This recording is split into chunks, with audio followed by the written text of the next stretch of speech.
اللہ فرماتا ہے اللہ ولی الذین آمنوا، اللہ مومنوں کا مددگار ہے، یخرجہم من الظلمات الی النور، وہ انہیں اندھیروں سے نکالتا ہے اور نور کی طرف روشنی عطا فرماتا ہے، اندھیروں سے نور کی طرف اللہ لاتا ہے۔ اللہ ولی، اللہ مومنوں کا ولی ہے، وہ انہیں اندھیروں سے نور کی طرف نکالتا ہے۔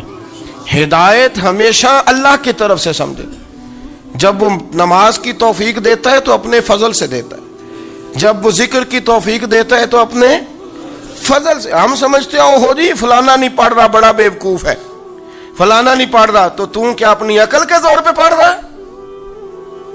میں جی اللہ کے فضل سے 2 سپارے پڑھتا ہوں، تو کس پہ احسان کرتے تو 2 سپارے پڑھ کے رویا کر۔ کہا اگر مالک تو بڑا قریب نہیں، بڑے لوگ ہیں جن کو پورا قرآن حفظ ہے پر انہیں پڑھنے کی توفیق نہیں، تو انہیں فضل کیا اور مجھے توفیق دے دی ہے پڑھنے کی۔ رویا کر، پڑھ کے رویا کر، راتی ساری کر کر زاری، او نیند اکھاں تھی توندے تے فجرے اوہی گناہگار کہاون سب تو نیوے ہوندے۔ مہربانی کریں، ڈریں، نیکی کریں تو پھر ڈریں، پھر احساس پیدا کریں، پھر اپنے اندر وہ کمزوری لائیں کہ توبہ توبہ مجھے تو پتہ ہی نہیں، تو جانتا ہی نہیں۔